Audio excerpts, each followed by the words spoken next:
Hola, esto es Dato Mata Relato, el podcast de economía de Caras y Caretas.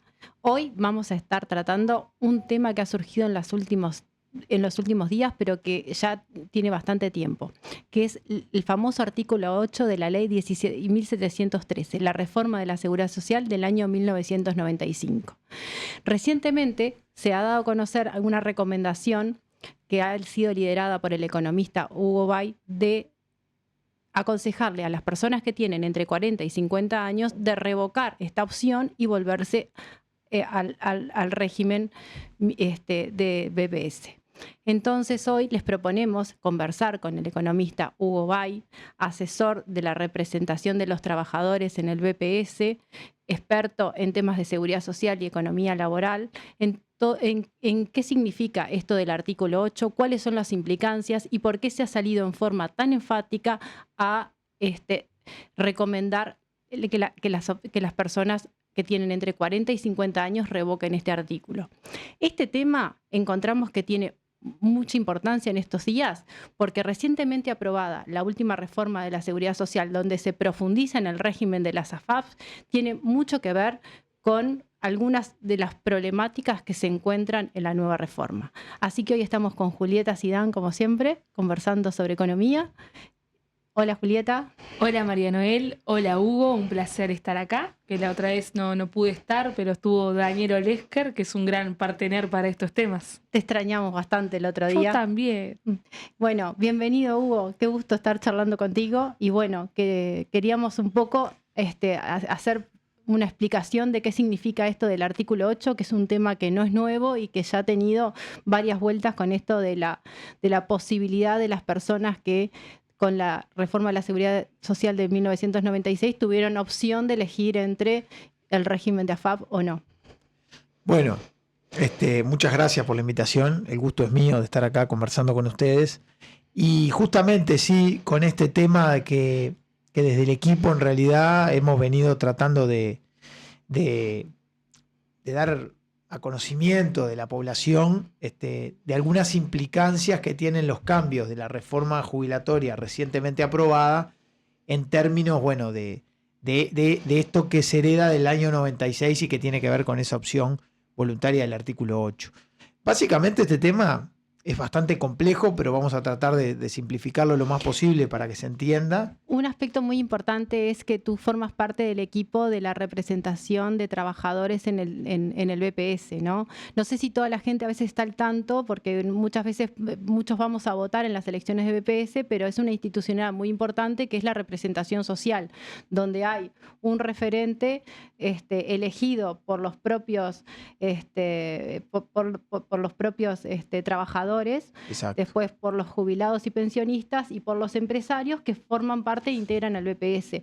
Eso es una institucionalidad muy importante en el Banco de Previsión Social que hace a la participación y al contralor de un organismo que hace mucho a lo que es. Y entonces el equipo de la representación de trabajadores tiene un equipo de asesores que tú formas parte desde hace mucho tiempo y que, bueno, que se dedican mucho a trabajar y poder informar sobre estos temas, tanto en lo que hace a procesos de reforma como en otros temas, en poder estudiar cuáles son las implicancias para los trabajadores, cómo se sigue y generar recomendaciones que de alguna manera articulan entre lo que es el directorio del BPS y los propios trabajadores, ¿no?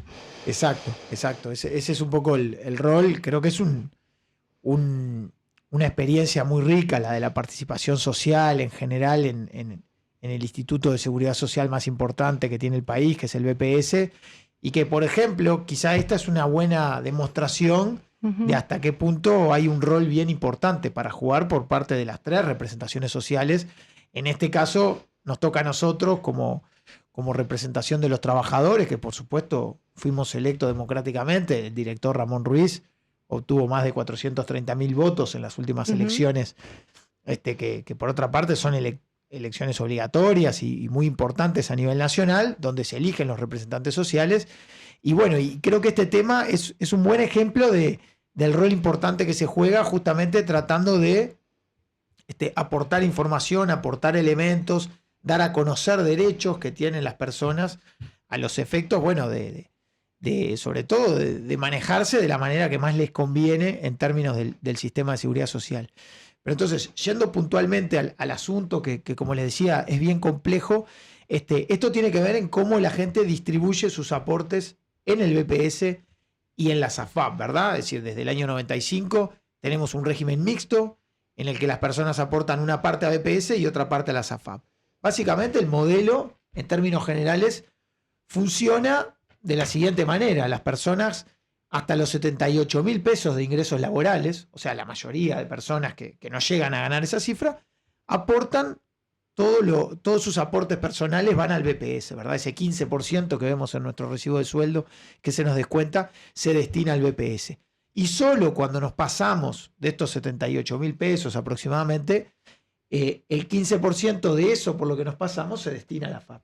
Así funciona el régimen mixto en su concepción, vamos a decir, original, ¿verdad? Ahora, ¿qué pasa? La ley de aquel año estableció esta famosa opción voluntaria, dada por el artículo 8, por eso se habla del famoso artículo 8, que tiene que ver con que las personas pueden elegir hacer una aportación diferente, ¿verdad? Básicamente mitad y mitad. Aportar con independencia de lo que yo gane 20, 30, 40, etcétera, más allá de ese umbral que decíamos recién de 78, puedo aportar la mitad a BPS y la mitad a la FAP. Y eso, que en principio no sería conveniente para las personas, porque el BPS como régimen de reparto intergeneracional, vamos a decir, es más generoso que lo que uno puede obtener de un régimen de ahorro individual, bueno, venía en cierta forma estimulado, acompañado de un incentivo, una bonificación, que en cierta forma hacía que esa opción fuera conveniente, por lo menos para la mayor parte de las personas, de acuerdo a algunas proyecciones que en general hemos manejado quienes estamos en estos temas. A la mayoría de gente, como quien dice, le podía resultar conveniente hacer esa opción voluntaria. Y de hecho, a lo largo de estos 27 años que lleva funcionando el régimen mixto, la mayoría de las personas tienen la opción voluntaria. Seguramente muchos la tienen y ni saben, porque realmente en torno a esto hay una enorme desinformación y bueno, muchas veces nos agarró un vendedor de la FAP, le firmamos, a veces para sacárnoslo de arriba. En bueno, fin. de hecho, si uno entra a las páginas de las AFAPs, uno puede entrar y mirar, yo estaba mirando los videos donde promocionan el artículo 8 y la información a veces es un poco parcial es mucho más marketinero y de atracción que dando la información real sobre qué pasa en cada situación. Exacto. Es muy complejo para una persona que obviamente que no se especializa como la enorme mayoría de la población en estos temas, comprender exactamente el alcance que tiene esa opción voluntaria, en fin. Pero como decía hoy, a la mayoría de personas, dependiendo de su trayectoria laboral, salarial, etcétera, le podía resultar conveniente. Ahora, ¿qué pasa? La ley de reforma jubilatoria que recientemente se aprobó genera un cambio en las reglas de juego de cálculo jubilatorio, donde para todas aquellas personas que se vayan a jubilar a partir del año 2033, esta bonificación, este incentivo del que yo hablaba recién, se reduce gradualmente y a partir de 2043 directamente se elimina. Es decir, aquel incentivo que decíamos recién generaba, bueno, la conveniencia eventualmente de firmar esa opción voluntaria, de hacer esa distribución de aportes mitad y mitad, se elimina. Exactamente, mitad BPS y mitad las AFAP, ahora se elimina esa bonificación. Entonces, naturalmente, esa opción, por lo menos para muchas personas, acá siempre hay que hacer la aclaración, esto depende de cada caso, pero para muchas personas esa opción voluntaria deja de ser conveniente, ¿verdad? Entonces, ¿qué pasa? Estamos en una situación donde algunas personas pueden revocar esa opción que tomaron. Capaz que la hicieron hace 20 años, ¿verdad? La ley 19.162, que se aprueba en el año 2013 y se empieza a regir en el año 2014, establece la posibilidad de que algunos colectivos puedan revocar esa opción voluntaria. Y son justamente, como decías tú al principio, las personas que tienen entre 40 y 49 años de edad. Es decir, esas personas, esa ley les habilita el derecho a agendarse en BPS, recibir un asesoramiento. Básicamente, en ese asesoramiento, el BPS, es decir, con los simuladores que tiene, le dice a la persona, le proyecta su jubilación con artículo 8 y sin artículo 8. O sea, distribuyendo mitad y mitad, o solo distribuyendo cuando se pasa de esos 78.000 pesos que yo decía al principio, que es lo que es obligatorio y todos cuando percibimos una cifra de esas, tenemos que aportar a las AFAP por encima de eso. Entonces la persona recibe los dos cálculos y elige el que más le conviene. Y muchas personas, en el marco de esta ley que ha venido funcionando a lo largo de estos casi 10 años, han optado por mantener el artículo 8 y otros, quizá una minoría, optaron por revocar la opción.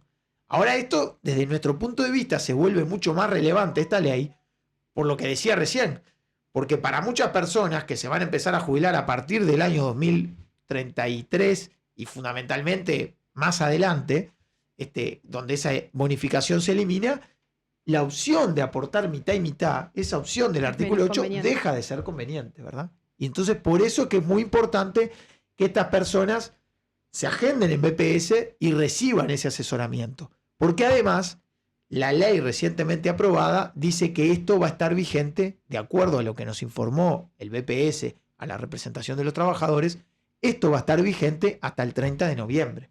O sea, las personas que no se hayan agendado hasta el 30 de noviembre no van a tener posteriormente, en principio, de acuerdo a lo que dice la normativa actual, no van a tener la opción de poder revocar el artículo 8, ¿verdad? Y eso evidentemente, bueno, en cierta forma puede generar un perjuicio para mucha gente, ¿verdad? Claramente lo que más le conviene es agendarse, recibir el asesoramiento y con los dos números elegir si le conviene mantener el artículo 8 o si le conviene revocar la opción y hacer una distribución donde el grueso de los recursos vayan a BPS y solo cuando nos pasamos, repito, de ese umbral de 78.000 pesos vaya para la AFAP. Entonces, un aspecto bien importante que tú estabas mencionando es un poco el cambio normativo del 2013. La ley del 2013 lo que hace es salvar un tema que venía desde la reforma del 96, que claramente genera un perjuicio para la población y que esa ley lo levanta y que de alguna forma también hay toda una promoción de información hacia que la gente se acerque a poder ver cuál va a ser su trayectoria y cuáles van a ser los resultados de sus estimaciones para poder optar por una opción más conveniente. Y a la misma vez, bueno, una cosa que nos súper interesaba y por eso queríamos tratar el tema era, de alguna manera, cuál es la recomendación, muestra qué pasa con las jubilaciones y las AFAPs, lo mismo que pasó en el 96 y que ahora se profundiza con la actual reforma. La reforma reciente profundiza el régimen de AFAP y qué aspectos de esta recomendación muestran las alertas sobre los cambios normativos que tenemos de acá con la nueva ley, ¿no? Ahí va. Sí, esta recomendación en realidad lo que busca es tratar de que las personas, darle a conocer el derecho que hoy tienen las personas a través de la ley de recibir un asesoramiento y ver si les conviene o no les conviene. Básicamente, lo que nosotros estamos haciendo acá, después podemos discutir una valoración sobre la ley. Está muy claro que el movimiento sindical y en particular desde la representación de los trabajadores hemos tratado en diferentes medios de aportar cuáles son nuestros cuestionamientos a la reforma. Claramente nos oponemos a esta reforma por muchos aspectos que tiene la ley y por otros que no están en la ley, en fin. Pero desde este lugar, en realidad, la idea es, sobre todo, informar sobre ese derecho para que la persona pueda tomar la decisión que más le convenga, asesorada adecuadamente por un organismo como el BPS, que esto no es ni el PIT-CNT, ni el Cuesta Duarte, ni la representación. Acá es el BPS, el Estado, el que, con simuladores hechos por profesionales que se dedican a eso, le permite tener las mejores herramientas posibles para que las personas resuelvan. Después, evidentemente, esto implica una cuestión un tanto curiosa de la reforma, ¿verdad? Porque la reforma, evidentemente, quienes impulsan esta reforma tienen una visión muy favorable del rol que han jugado las AFAP a lo largo de todos estos años y en buena medida hay señales de profundización del sistema, por ejemplo, cuando el régimen de las AFAP se universaliza a los otros subsistemas. Me refiero a caja bancaria, a caja profesional, a caja notarial y también a los otros dos sistemas públicos, ¿verdad? Como es el sistema de retiro policial y el sistema de retiro de las Fuerzas Armadas. Es decir, todos esos sistemas, a partir de diciembre, las personas que ingresen en ellos van a estar obligados a aportar, a que una parte de sus aportes vaya a la AFAP. Entonces, claramente las AFAP van a ganar afiliados y al mismo tiempo ese aporte va a ser obligatorio. Ya no va a existir esta opción voluntaria de poder aportar o no aportar, en fin, sino que está previsto que de nuestro aporte, que es un 15% de nuestro salario, 10 puntos vayan a BPS y 5 puntos se dirijan obligatoriamente, con independencia de lo que la persona gane, a la AFAP. Yo te quiero hacer una consulta con respecto a eso, al alcance de la obligatoriedad de las AFAP. O sea, me queda claro que vos planteás que se va a aplazar a todas las cajas. Pero ¿qué pasa, por ejemplo, con los trabajos que perciben un sueldo de 25.000 pesos? ¿También quedan obligatoriamente afiliadas a una AFAP? ¿Eso también quiere decir la obligatoriedad de las AFAP? ¿Y Sí, decide la persona qué AFAP o le toca a uno de oficio? No, la persona queda obligada, repito, estamos hablando de personas que ingresen a trabajar a partir del 1 de diciembre de este año, es decir, que no hayan tenido actividad laboral previa. Cuando se van a afiliar, ya van a quedar obligatoriamente, decir, afiliados por una parte de sus aportes a la AFAP, con independencia del sueldo, por supuesto, gente que gana el salario mínimo. Pero ponele, yo que tengo 25, vos voy a cumplir ahora en agosto. ¿También? ¿Ya No, estoy...? no, tú sí ya tenés actividad registrada, no quedarías amparada en ese régimen obligatorio. Es decir, mantenés tu actual sistema de distribución, que no conozco en tu caso si tenés o no tenés la opción Yo del artículo tampoco. 8, me imagino, porque es yo tampoco lo conocía en mi caso hasta que bueno, me que empecé se a hizo. involucrar en estos temas, y entonces en mi caso nunca firmé la opción del artículo 8, entonces no estaría dentro del colectivo que puede revocar ahora. Sí Claro. tengo la edad para ir, pero Yo en estoy realidad en no el tengo mismo que grupo ir. que vos. Pero no tengo que ir porque no tengo esa opción. Pero todos aquellos que por algún motivo, en algún momento de su vida laboral, lo hicieron, bueno, si ahora tienen entre 40 y 49 años, pueden revocar. Pero sí es importante tener claro esto, ¿no? A partir del 1 de diciembre, el sistema va a ser obligatorio y las personas, con independencia de su sueldo, van a aportar 10 puntos a BPS y 5 puntos a la FAP, ¿verdad? Cambia totalmente una generación. Sí, por supuesto, ahí va a haber cambios importantes de gente que, bueno, que capaz que empezó a trabajar un poco antes de esta reforma y puede aportar mucho menos a la FAP, o básicamente muy poco, solo cuando se pasa, y personas que, bueno, empiezan a trabajar a partir del 1 de diciembre. En este caso estaríamos hablando de problemas que recién se suscitarían, porque estamos hablando de gente muy joven como tú o los que recién entran a trabajar. Estamos hablando de que, bueno, uno esperaría que se jubilen allá por el 2060, 2065, 2070. Entonces, pero evidentemente ahí ya vamos viendo que va a haber personas con regímenes de aportación distintos, y cuando se les calcule la jubilación, bueno, puede haber diferencias importantes. Muy probablemente de aquí a no es nuestro 2060 caso. o 70 vayan a haber otras reformas que también sigan cambiando la regla de juego. Pero claro, hay otras personas quizá un poco más cerca de la edad de retiro que también estamos viendo dificultades en torno a esto, ¿verdad? En torno a que si hicieron o si no hicieron la opción, y si pueden o no pueden revocar, bueno, les puede ir bien diferente en términos de su jubilación. Y es un aspecto bastante poco deseable de los sistemas. En general, uno le exigiría a cualquier sistema de seguridad social que dos personas que tienen la misma edad y aportaron lo mismo, bueno, que cada peso aportado les rinda lo mismo. Claro. y que se jubilen de la misma manera, ¿verdad? Y que tampoco, Algo de eso y que pasó con tampoco los quede cincuentones. librado a una elección con poca información, sino la Exactamente. elección o el propio sistema debería llevar a la mejor opción para la persona y no que quede liberado a una decisión, ¿no? Exactamente. Creo que todo esto también es un poco herencia. Es decir, se resuelve muy mal con la reforma recientemente aprobada. Es decir, yo creo que hay problemas de Pero es diseño. un tema que ya viene. Pero el problema acá viene de antes, viene del año 96, cuando se elige ese camino de la opción voluntaria que realmente resulta incomprensible para la enorme mayoría de las personas. Nadie conoce las implicancias, cómo se distribuyen sus aportes, etcétera, y empieza a generar toda esa inequidad horizontal, toda esa desigualdad intrageneracional que después genera los problemas similares a los que tuvimos en el año 2016 con la primera generación que se jubiló por el régimen mixto, el conocido caso de los cincuentones, ¿verdad? O sea, se da el mismo tema que los cincuentones por el tema de la opción. ¿Existe alguna cuantificación o sea, tienen los números de cuántas personas dieron la opción por el artículo 8? Esta información debería estar fácilmente Esa información accesible, está, ¿no? por supuesto que el BPS, Exacto. las AFAP la tienen. Es la gran mayoría de personas, sobre todo las más jóvenes, en algún momento bueno, cuando el sistema todavía no estaba con el nivel de madurez actual, las personas de mayor edad en general hacían menos la opción del artículo 8, pero las generaciones más jóvenes que ingresaron al sistema ya después del 96 y que hoy son un poco los que tienen entre 40 y 50 años, la enorme mayoría los tiene. Yo diría que un 85, un 90% probablemente tenga la opción distribuya de acuerdo al artículo 8 y bueno, esté amparado dentro de esta posibilidad de ir a recibir el asesoramiento.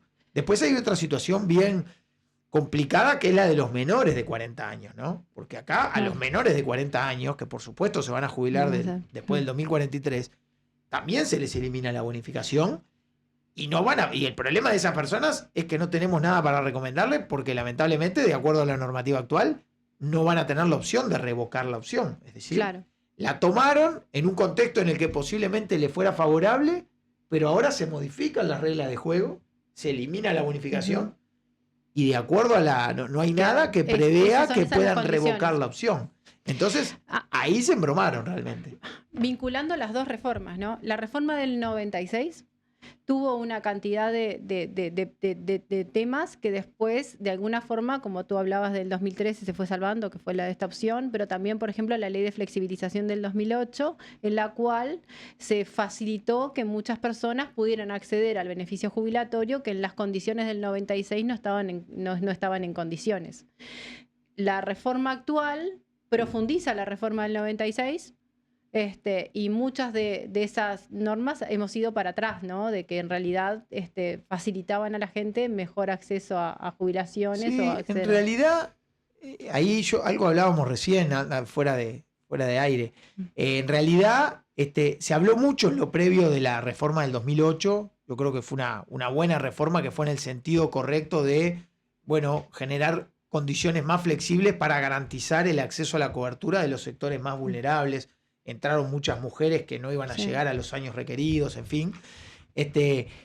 Y se habló mucho de que era un poco la causa de todos los males y que ahora estábamos discutiendo una reforma vinculada a la sostenibilidad porque no podía, justamente por aquellos cambios que se habían instrumentado. Sin embargo, y cuando uno, por supuesto, ve los primeros proyectos, ve retrocesos en términos de lo que era la reforma del año 2008.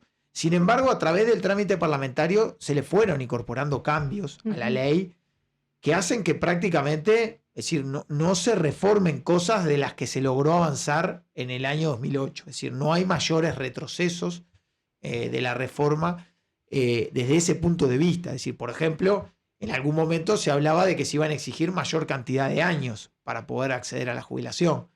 Creo que ese era un elemento muy negativo que durante buena parte de la discusión tenía la ley y por suerte, posiblemente gracias a que varios actores sociales pudimos ir al Parlamento, dialogar con los legisladores, en fin, y la presión social que se generó en torno a algunos temas, ese es uno de los elementos que yo creo que se pudo cambiar para mejor y que hoy por lo menos tenemos una reforma menos mala de la que era originalmente, ¿verdad? Y en ese sentido se mantienen, por ejemplo, los años requeridos que se lograron alcanzar en la reforma del 2008. Entonces, desde ese punto de vista, no hay mayores retrocesos. Lo que sí hay, por supuesto, es una consolidación del régimen mixto con las AFAP, que es algo que, por supuesto, el PCNT se ha opuesto históricamente, no a la construcción de un pilar de ahorro, ¿verdad? Por diferentes razones, el sistema requiere sostener un componente de ahorro, en fin, por razones de equidad intergeneracional.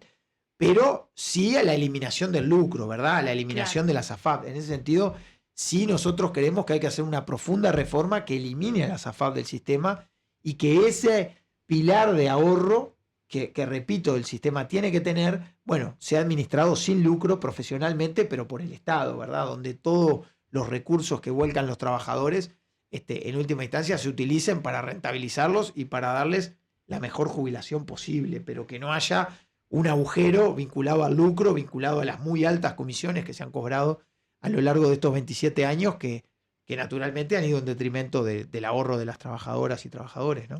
Justamente quería vincular eso que planteabas, ¿no? De la posición del movimiento sindical con respecto a las AFAP, que yo me preguntaba y me vengo preguntando en esto de que se viene discutiendo en la agenda pública, de qué hacer con las AFAP, con la reforma, qué hacer con esto que se ha aprobado, y cómo a lo largo desde el 96 hasta ahora se ha tensionado esa postura dentro de la izquierda, de los movimientos sociales, sobre qué hacer con las AFAP.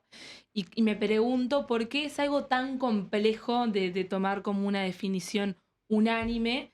Y también me pregunto, ¿no? De esta visión del gobierno, de la reforma que ha instalado que el problema ha sido la financiación del sistema de seguridad social y se instaló la idea de que era un agujero negro y como solución el mercado para solucionar los problemas económicos del Estado. ¿Qué pasa con la financiación de la seguridad social? ¿Qué pasa con esta complejidad que hay con respecto al lucro y la participación privada? Y me pregunto, ¿no hay otras formas de pensar la participación privada dentro de los sistemas mixtos en este sentido? ¿Por qué se piensa solamente en AFAP sí o AFAP no? ¿Cómo podemos complejizar desde una mirada de, bueno, tenemos esto, ¿cómo lo podemos cambiar? Bueno, yo creo que justamente es una pregunta bien interesante. Claramente la izquierda incorporó cambios en el modelo. Incorporó cambios que no son menores. Bueno, quizá el más relevante fue al momento de aprobar la ley de los cincuentones, establecer un tope a las comisiones de las AFAP, como se habían intentado, digamos, otros mecanismos para acotar el lucro, y las AFAP no habían dado señales de rebajar las comisiones por ninguno de esos mecanismos. Bueno, se optó lisa y llanamente por topear la comisión. Ahora, el modelo de las AFAP es un modelo muy particular que tienen una minoría de países, es decir, no es el modelo vamos a decir, más conocido, más utilizado, sobre todo por los países más exitosos, y en general hay experiencias bien diversas. Y yo creo que ahí la izquierda ha tenido dificultades para discutir una reforma del modelo, un modelo mucho más centrado en la persona y en el beneficio del Estado que justamente en el interés de los privados, que naturalmente allí hay una cartera de inversión que es muy seductora, ¿verdad? Para aquellos, bueno, empresas financieras. Ustedes piensen que el Fondo de Ahorro Previsional actualmente representa 30 puntos del Producto Bruto Interno, es decir, es mucho dinero el que está allí y por el que se cobran comisiones que naturalmente, como decíamos, generan ese lucro tan desmedido. Entonces, para cerrar, quizá, es decir, creo que hay buenas condiciones para pensar en cambios en el modelo de cómo montar ese pilar de ahorro, pero que no necesariamente tiene que tener participación privada, e incluso en caso de tenerla podría estar mucho más acotada. Es decir, poner a los privados exclusivamente en un mercado competitivo a competir. Pero ¿qué sentido tiene a competir, vamos a decir, para rentabilizar ese fondo, pero en última instancia centralizar en el Estado todas las funciones que hoy están descentralizadas, que tienen que ver con la información y el contacto con el cliente, eliminar la publicidad, eliminar toda la fuerza de ventas, los agentes comerciales, que realmente agregan muy poco valor al sistema y que son un costo que me parece que en un sistema que está hackeado desde el punto de vista de la sostenibilidad económico-financiera deberíamos pensar en cómo resolver mejor, ¿no? Y que de alguna forma esa rentabilidad también pueda transferirse en lo máximo posible a los propios contribuyentes, ¿no?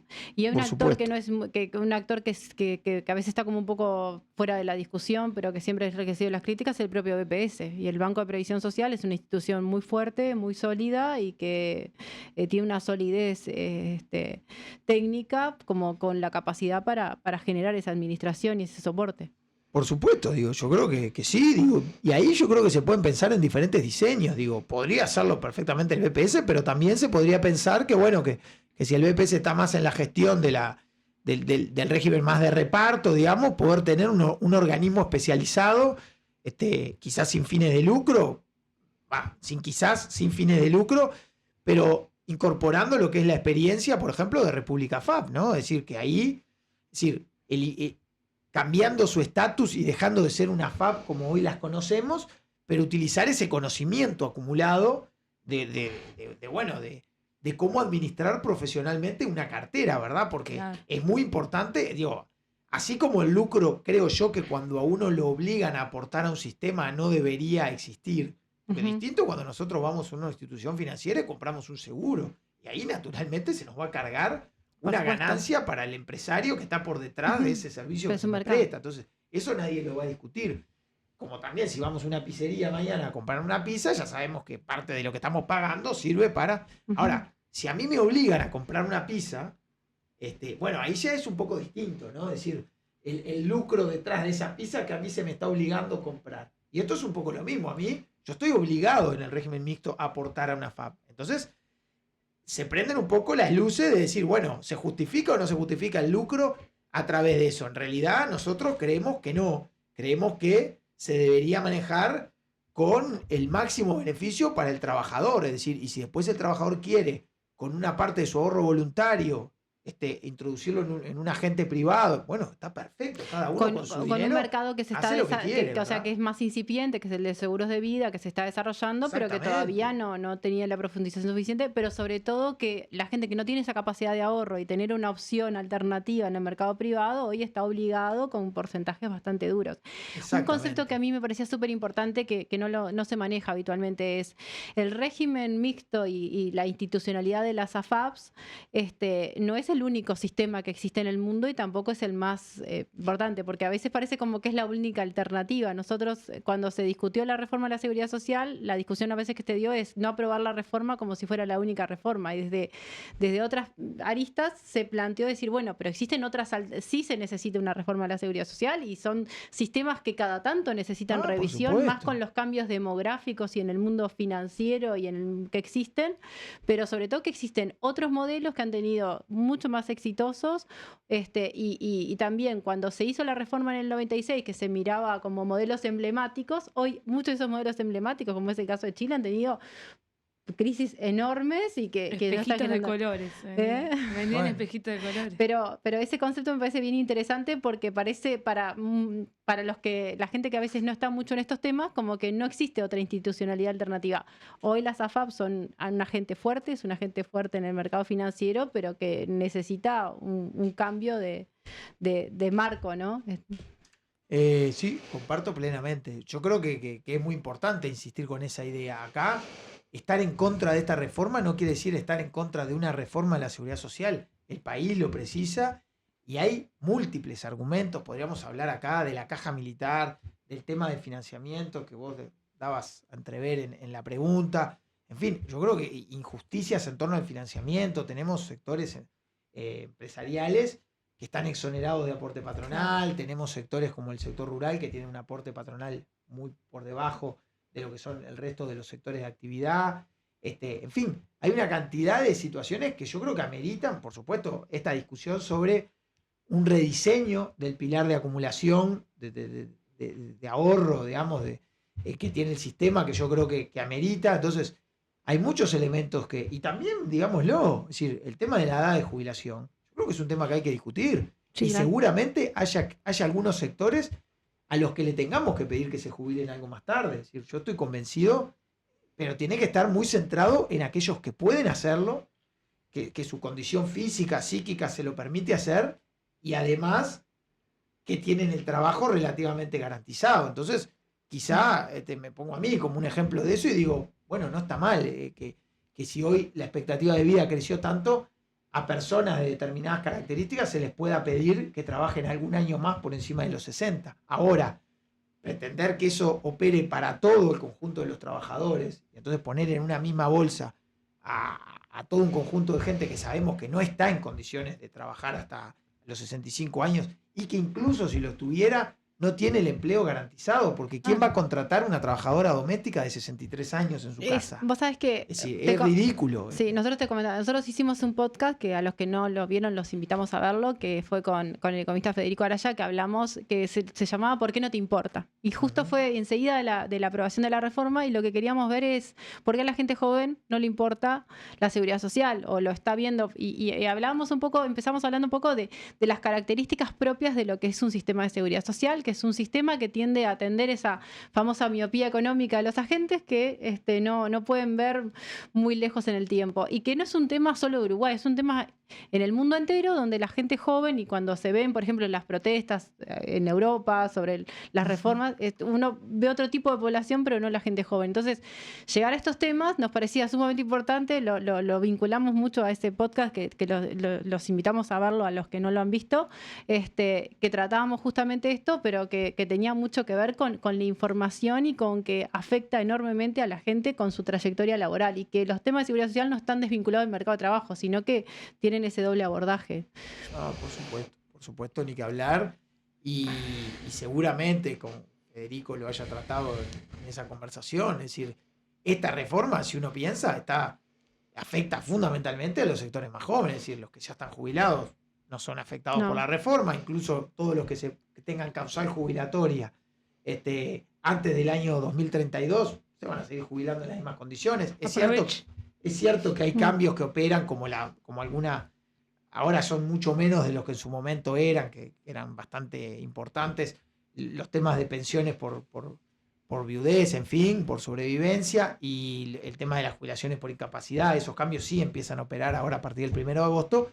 Pero en términos generales, en lo que es las condiciones de acceso a la jubilación, como la edad de retiro y el cálculo jubilatorio, esto impacta fundamentalmente en los más jóvenes, ¿no? Entonces, claro, es fundamental informar a la población y ver hasta qué punto, bueno, seguramente hay muchos temas para discutir, hay muchos temas para avanzar, pero lo que me parece que no se puede hacer en esto es avanzar solo por algunos y dejar para atrás otros. A nosotros nos parece que esta reforma en parte es injusta por eso, ¿no? Porque carga todo sobre los trabajadores, digamos, cuando se habla de la edad de retiro, cuando se hablan de otros parámetros, y tenemos toda la parte de financiamiento donde no se toca nada, y tenemos todo el modelo de la SAFAP donde, desde nuestro punto de vista, los cambios son marginales para la reforma estructural que se precisaría, ni que hablar todo el tema caja militar, que bueno, desde la representación de los trabajadores, y en particular vos, desde antes del planteo de la reforma actual, de la reciente reforma, han siempre sido muy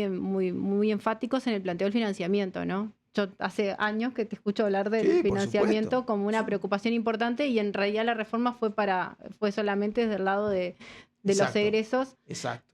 Yo creo que no podemos discutir una reforma centrada en la sostenibilidad que solo mire la parte del gasto. Tenemos que discutir cómo se financia, y hay inequidades muy fuertes en el financiamiento que realmente no fueron contempladas en esta reforma. Entonces, bueno, si pretendemos construir un nuevo pacto social, bueno, en ese pacto social tenemos que estar todos. No se le puede decir a la doméstica, mire, usted le vamos a exigir pero aquel otro que aporta la cuarta parte que los demás, bueno, no, aquel no lo vamos a tocar. Es decir, me parece que ahí, hay un problema de carácter financiero que, como ustedes decían, es mundial, ¿verdad? Es decir, afecta a todos los países el proceso de envejecimiento poblacional, y todos los países discuten cambios periódicos en su sistema para lograr que, al mismo tiempo que cubra adecuadamente a las personas, sean sostenibles. Acá nadie va a discutir eso porque es una obviedad. Los sistemas tienen que ser sostenibles. Ahora, bueno, esa sostenibilidad la tenemos que lograr entre todos, y que no solo salga de algunos bolsillos, ¿verdad? Bueno, además, pero yo creo que también no hay que dejar de vista el contexto uruguayo, ¿no? Porque mientras que hablamos de esto, yo me pongo a pensar, si nosotros vemos los números que mismo en el Instituto Cuesta Duarte los han publicado últimamente, de cuánto ganan los uruguayos hoy en día, los sueldos que se perciben, los costos de vida, la cantidad de gente que está en la línea de pobreza, la cantidad de desempleo, la cantidad de gente que depende de un jornal solidario o de alguna política paulatina que se sopla con un soplido de viento. O sea, la fragilidad social, la invitación del Estado a que sea cada vez más complicada tu ingreso al Estado para ser trabajador. Porque vos me planteás esto y yo digo, yo prefiero estar en la informalidad si lo pienso dos veces, si percibís un sueldo menos de 25.000 pesos, más esta complejidad que tenés que aportar a un privado, más todas las trabas que trae el Estado para poder ser parte de la seguridad social. Pero y por otro lado, la cantidad de ganancias que se están concentrando en un 1%, las exportaciones récord, los mejores años de capital festejados hace poco en el golf. ¿cómo se puede dar dentro de ese panorama que es, o sea, es de números, hay datos, hay evidencias, cómo puede plantearse una reforma de esta índole sin una modificación en el financiamiento y de los aportes? Es como una locura. Me Totalmente. parece como una demencia que estemos teniendo este pacto social que vos mencionabas, ¿no? Totalmente. Un aspecto no menor, y como Hugo fue parte de la Comisión de Expertos de Seguridad Social, tiene que ver con el proceso, la participación en todo este proceso de la reforma. Primero, que fue una reforma que solamente fue al régimen IBS. Y no fue una reforma que enfocó la seguridad social desde un enfoque del sistema de protección social, fue a una parte menor. Dentro de esa parte se enfocó en las prestaciones y en los egresos y no en el financiamiento. Y lo otro que no es menor y me parece que es sumamente importante para reforzar esta idea de la necesidad de la comunicación y de que tuvo que ver con todo el proceso de participación y el concepto de pacto social.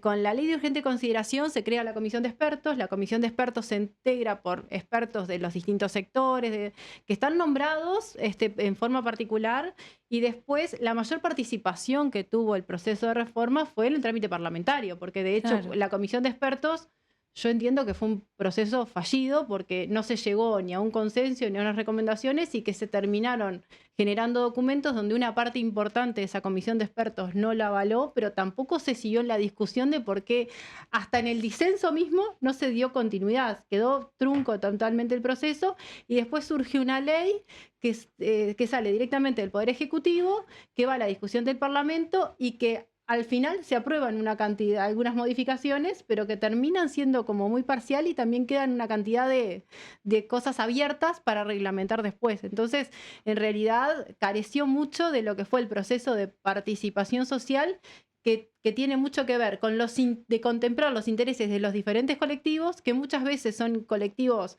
mucho más chicos y que necesitan atención especial en este tipo de modificaciones y de sistemas, pero que a su vez después tiene mucho que ver con el proceso de información hacia la población de lo que se está aprobando, ¿no? Vos tuviste en la comisión de expertos y hasta hace mucho tiempo que estás en esto. Sí, comparto esa visión. Yo creo que estas reformas necesitan como un pilar fundamental el diálogo social, ¿verdad? Y yo creo que seguramente estemos todos de acuerdo. Acá puede venir el ministro de Trabajo, puede venir el doctor Saldain, que fue un poco quien lideró este proceso, y todos vamos a hablar de la necesidad y de las bondades del diálogo social. Creo que el problema después es qué entendemos por diálogo social. Y ahí justamente nosotros, si el gobierno plantea que este modelo, esta reforma de la jubilatoria fue un ejemplo de diálogo social, ahí es cuando nos damos cuenta de que estamos concibiendo el diálogo social como algo totalmente diferente a cómo lo concibe el gobierno. Es decir, para nosotros justamente la comisión de expertos fue una instancia, fue un diálogo de carácter técnico, donde incluso los propios participantes de los partidos políticos que integran la coalición de gobierno aclararon desde un principio que sus opiniones no representaban necesariamente la visión política de los partidos. Entonces, en ese espacio es imposible, es decir, se puede discutir técnicamente como mañana se puede discutir en una comisión que arme la Universidad de la República o que arme. Entonces, y nadie discute la pluralidad con la que estuvo integrada la comisión. Ahora, ese no es el espacio de diálogo con el objetivo de articular acuerdos.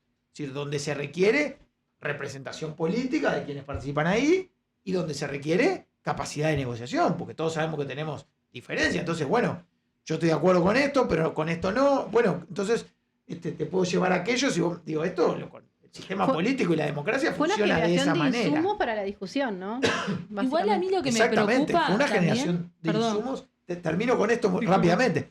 Fue una generación, se generaron insumos que yo creo que son valiosos, que mejoran la calidad del debate, pero donde claramente no constituyó el espacio propicio para articular acuerdos. Y cuando termina el proceso, después ya el gobierno arma su propio proyecto de ley. Claramente de la comisión surgieron recomendaciones que solo tuvieron la mayoría del propio gobierno y algunos actores sociales y la propia oposición política nos opusimos a esas recomendaciones y después simplemente hubo negociación a la interna de la coalición de gobierno, lo cual es legítimo porque naturalmente tienen el derecho, los legisladores son los representantes del pueblo y eso nadie lo va a discutir, pero claramente es una reforma que se termina aprobando por una mayoría circunstancial en el Parlamento y que cuenta con un rechazo explícito de organizaciones sociales muy importantes del país, de partidos políticos muy importantes del país. Entonces, mostrar esto como una experiencia exitosísima de diálogo social, yo no lo entiendo, realmente no lo entiendo. Para mí, diálogo social es articulación de acuerdos, ¿verdad? Que generen sustento y mirada de largo plazo a las políticas que se están implementando. Pero bueno, hoy vemos que hay una discusión sobre cómo se enfrenta esta ley, si se va a hacer a través de algún mecanismo de consulta directa o si se va a hacer en un futuro gobierno, con cualquier gobierno que gane, exigiéndole los cambios, en fin. Ahí ya es un tema de carácter más táctico, pero donde claramente todos percibimos que hay una sensación de rechazo de buena parte de la sociedad a esta reforma, ¿verdad? Yo creo que también me preocupaba que va en la línea de lo que planteaban, pero también con lo que planteaba anteriormente. O sea, más allá de la falta de diálogo real y además de, bueno, que justamente hicieron modificaciones hasta creo que el día antes de la votación de la reforma. O sea, al final no se sabía qué se iba a votar ni siquiera. Pero me preocupa la falta de lectura social del gobierno. O sea, que no actúan a través de los datos empíricos de la población a la cual están tratando. Entonces, yo también me pregunto ahora, para también cambiar un poco de eje, ¿cuál vendría a ser los ejes que se deberían pensar para una reforma alternativa? ¿Cuál es la propuesta del movimiento sindical o de los movimientos sociales para una reforma de la seguridad social que sí comprenda la sociedad que vive el Uruguay desde una perspectiva de inclusión e igualdad? Bueno, que creo que eso también faltó en la población, ¿no? Saber, bueno, ¿cuál es la propuesta alternativa a esto? Para nosotros, es decir, acá nosotros tenemos un problema de sostenibilidad económico-financiera del régimen jubilatorio a mediano y largo plazo. Evidentemente, si no hacemos nada con los ingresos y tampoco hacemos nada con los gastos, hay un desequilibrio que cuando uno lo ve gráficamente se va ampliando y ese es un problema que tenemos que atacar y que tenemos. Entonces, desde nuestro punto de vista, el mejor mecanismo para resolver eso es una discusión integral, como la que se planteaba recién acá, de que no solo centremos la discusión en el régimen jubilatorio, sino que miremos otros subsistemas dentro del régimen de protección social que tienen que ver con las deficiencias que tiene el país en materia de atención a la primera infancia, en materia del Sistema Nacional Integrado de Cuidados, en materia de discapacidad, en fin. Hay otras áreas, entonces yo creo que ahí se precisan volcar más recursos. En ese marco tenemos que discutir un financiamiento global de la seguridad social que nos permita financiar un gasto jubilatorio razonable en el marco de una población que envejece y por lo tanto naturalmente demanda cada vez más recursos, pero no tenemos recursos infinitos, y cómo lo articulamos con otras prioridades de la materia de protección social que son tan valiosas como atender adecuadamente a nuestros adultos mayores. Y entonces hay que discutir financiamiento, hay que discutir una mirada integral de la protección social, y bueno, y yo creo que ese es un elemento central. Y después hay otro que está centrado en la equidad, es decir, es muy difícil que podamos avanzar en estos temas si, por ejemplo, no cortamos de plano algunos subsistemas que tienen privilegios que son insostenibles, ¿verdad? Pero quizá ahí ya no es por un tema de números, porque el tema de la caja militar, que sin duda es el régimen, pero por lejos, más deficitario, más cargado de desigualdades, etc. Es decir, quizá eso no va a mover la aguja desde los grandes números de la seguridad social, claro, porque estamos hablando de un colectivo que dentro de todo son 50 y poco de miles de pasivos. Y son como la monarquía, estamos financiando una realeza casi. Bueno, el tema es que para la gente es como es decir, socava la legitimidad social de la discusión mantener esos privilegios, ¿verdad? O sea, me parece que pasa por ahí. No es una discusión de números, de que vaya a cerrar la cuenta o no. Es decir, para nosotros hoy tenemos, por ejemplo, un impuesto a las altas jubilaciones en determinados subsistemas que han tenido problemas financieros. Caja bancaria, lo tenemos en caja notarial y se está discutiendo como uno de los mecanismos para resolver los problemas de caja profesional. Un impuesto a las altas jubilaciones por encima del IAS, que ya pagan todos los pasivos que ganan determinados niveles de ingreso, ¿verdad? Bueno, yo creo que si en algún subsistema rompe los ojos que hay durante décadas, se han venido jubilando en condiciones de enorme privilegio, en algunos casos ganando el doble de lo que ganaban en actividad. Esa es la caja militar. Bueno, esas personas tienen que estar sentadas en ese pacto social del que hablábamos contribuyendo a generar las condiciones para para garantizar esa sostenibilidad económico-financiera. Una propuesta que nosotros hicimos explícitamente en la comisión de expertos y que se rechazó de plano. Entonces, me parece que son elementos muy importantes que también hay que tenerlos en cuenta desde el punto de vista de la legitimidad. Entonces, no es sencillo, pero creo que hay que justamente ir por un camino de mayor integralidad en la discusión, incorporando otras dimensiones, donde efectivamente alguna gente puede haber visto, en fin, algún deterioro en las condiciones en las que se pueda jubilar. Repito, aquellas que están en condiciones de hacerlo, no puede ser eso para todos, pero que eso complementariamente pueda ir para permitir, por ejemplo, eliminar el tema de la pobreza infantil en nuestro país, que hoy afecta prácticamente a 1 de cada 5 niños. Entonces, hablamos del problema demográfico, hablamos de la disminución de los nacimientos, que es un drama. Es decir, por un lado es una señal de mayor libertad y de mayor, en fin, de poder elegir por parte de las mujeres y de las familias cuándo y en qué circunstancias tener hijos, y eso puede ser un elemento positivo, pero evidentemente hace 20 y pico de años teníamos más de 50.000 nacimientos, hoy estamos en el orden de 35.000 por ahí. Sí. Es una baja muy sensible que tensiona en cierta forma. Ahora, lo primero que tendríamos que plantearnos como sociedad es, bueno, ninguno de esos 35.000, 36.000 niños que nacen tendrían que estar naciendo por debajo de la línea de pobreza. Sin embargo, tenemos 1 de cada 5 en esa situación. Eso es básico. Bueno, y no nos podemos poner de acuerdo. Eso es tremendo. Es tremendo. Hay datos que nosotros manejamos y acá en Caras y Caretas lo hemos discutido muchas veces, la cantidad de niños que están en situación de pobreza, la cantidad de niños que están en situaciones de padres encarcelados, y eso son generaciones enteras que necesitan como políticas específicas. Pero para un poco cerrar nuestro podcast, pasamos... queremos volver a un poco la propuesta inicial. Nosotros en estos días, cuando vimos un poco que ustedes habían salido tan enfáticos con la recomendación del artículo 8, dijimos, bueno, tenemos que estar en este tema porque ese tema está bueno informarlo, está bueno que la gente sepa. Entonces, bueno, nuestra propuesta justamente es tratar de aterrizar temas de economía, a veces con un poco más de éxito, a veces con menos éxito, llevarlos a poder explicarlos, pero en particular que el artículo 8 teníamos dos aspectos a destacar. Uno es, bueno, explicar qué significaba el artículo 8, qué implicaba para la gente, cuál era la recomendación, en qué se fundamentaba y la importancia de que la gente que estaba en estas condiciones, entre 40 y 50 años, se acercara al BPS, pero aprovechar para también dar un poco más de información sobre las características del sistema, cómo impactan la gente y, bueno, en qué marco estamos en esta reforma, en esta lógica. Entonces, un poco esa era un poco la propuesta. Julieta, no sé qué...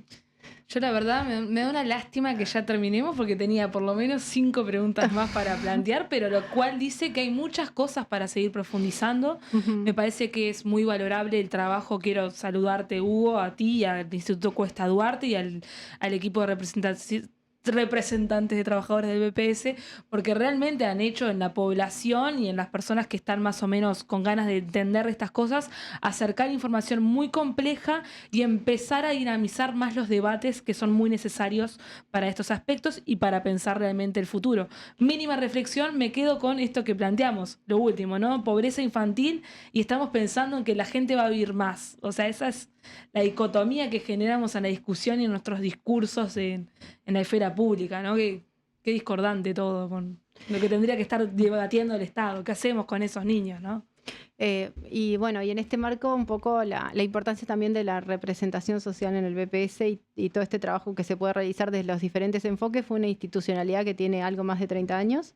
Exacto. Que se construyó, está en la Constitución. La gente de a poco se viene acostumbrando a esto de tener la obligatoriedad de ir a votar en las elecciones del BPS, pero la importancia que tiene y que, bueno, que exista esa triple representación y que nos tocó compartir algunos espacios de trabajo. ¿Cómo no? Desde distintas representaciones, pero hubo un esfuerzo conjunto ahí durante mucho tiempo de los tres en construir la institucionalidad de la representación social en el BPS y que es clave en estos temas de reforma, ¿no? Así que no sé, Hugo, para cerrar. Totalmente, ¿no? Yo repito mi agradecimiento por invitarme a participar y creo que en realidad este tema, sobre todo el que hablábamos al principio, más centrado en esta dificultad de la revocación del artículo 8, creo que es una buena señal de que faltó justamente ese diálogo, de que acá hay problemas de diseño que yo creo que son indiscutibles, es decir, que ninguno de los que incluso está a favor de la reforma puede en cierta forma negarlos, y que quizá esto había que haberlo conversado con más tiempo. Un poco vos señalabas eso de que en el Parlamento, bueno, era imposible seguir la discusión parlamentaria porque todos los días se aprobaban 30, 40 cambios, iban para atrás, para adelante. Y en última instancia daba la sensación de que ni los propios legisladores sabían bien lo que estaban votando. Y creo que esto que estamos conversando ahora, esto que estamos viendo, el problema de aquellos que están entre 40 y 49, pero además los que tienen menos de 40 y no van a poder revocar la opción. En fin, son situaciones que se podrían haber conversado con un poco más de tiempo y resuelto de mejor manera sin generar estos problemas de inequidad horizontal o de desigualdad intrageneracional. Indudablemente son un aspecto bien negativo de los sistemas, más allá de lo que después cada uno piense sobre la reforma en sí, ¿no? Pero evidentemente acá hay problemas que no son, vamos a decir, que son negativos en cualquier escenario, y que todos los técnicos deberíamos estar de acuerdo en evitar que se aprueben soluciones de este tipo como la que quedó planteada a partir de la aprobación de la reforma. Así que bueno, ojalá que podamos seguir avanzando en informar y en ver en qué medida, bueno, se pueden incorporar quizá algunos cambios complementarios que minimicen un poco estos problemas, ¿no? Bueno, muchísimas gracias. Este es un espacio que comentábamos a Hugo de Dato Mata Relato, que es un podcast de economía que lo que intenta es, bueno, analizar y llevar un poco a tierra estos temas que son de cercanías, y bueno, los temas laborales y de seguridad social están como siempre presentes. Entonces, seguramente te vamos a volver a invitar, o a alguno de los compañeros de la representación empresarial que quieran, de la representación de trabajadores que quieran venir a acompañarnos. Gracias. Gracias, nos vemos el próximo lunes a las 8 de la noche en Caras y Caretas TV. Esto fue Dato Mata Relato.